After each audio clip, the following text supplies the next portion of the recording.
কুকুরের পাশে শুয়েছিল প্রায় মানে কাছাকাছি। আমাকে দেখেই পালালো একজন, চলে গেল।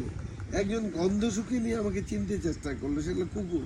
যেমন পুলিশ সমেত চেকার তেজগা আমাকে চিনতে চেষ্টা করেছিল।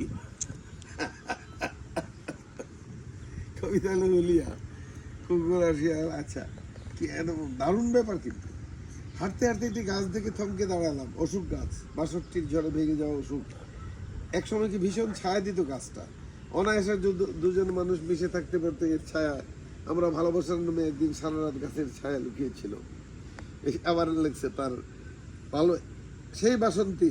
আহা, সেই বাসন্তী এখন বিহারে ডাকাত স্বামীর ঘরে 4 সন্তানের জননী। পুকুরের জলে পুকুর শব্দ উঠলো মাছের, আবার জীব দেখালো সাপ।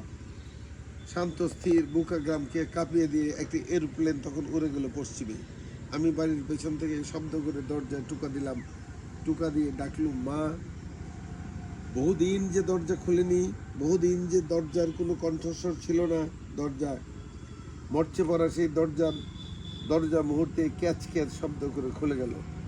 বহুদিন চেষ্টা করে যে গোয়েন্দা বিভাগ আমাকে ধরতে পারেনি। চৈত্রের উত্তপ্ত দুপুরে অফুরন্ত হাওয়ার ভিতর সে আমি কত সহজে একটি আলিঙ্গনের কাছে বন্দী হয়ে গেলাম।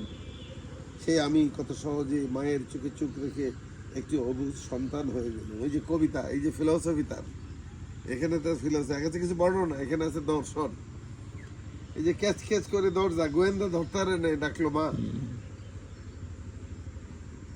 মা আমাকে ক্রন্দন সিক্ত একটি চুম্বনের মধ্যে লুকিয়ে রেখে হেন কবিতা লিখে অনেক জঙ্গলের পথ অতিক্রম করে পুকুরের জলে চাল ধুতে গেলেন। আমি ঘরের ভিতরে তাকালুম।